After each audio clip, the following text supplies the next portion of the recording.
ఎన్టీఆర్ కు భారతరత్న ఇవ్వాలని మహానాడులో చంద్రబాబు ప్రతిపాదించడం హాస్యాస్పదమని కేంద్ర మంత్రి పురంధరేశ్వరి అన్నారు.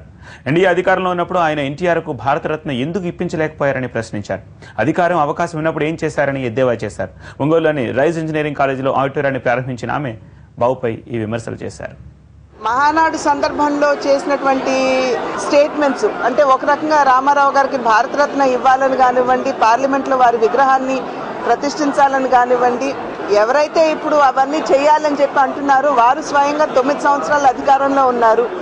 మరి ఆ 9 సంవత్సరాలు వారు భారతరత్న ఎందుకు ఇప్పించుకోలేకపోయారు, మరి నందమూరి తారక రామారావు గారి విగ్రహాన్ని పార్లమెంట్లో ఎందుకు స్థాపించుకోలేకపోయారు, మేము వారసులు అని చెప్పుకుంటున్నటువంటి సందర్భంలో వారి పథకాలకి ఎందుకు తూట్లు పొడిచారు, వీటన్నిటినీ కూడా ప్రజలు తప్పకుండా చూస్తున్నారు, వీక్షిస్తున్నారు, గ్రహిస్తున్నారు.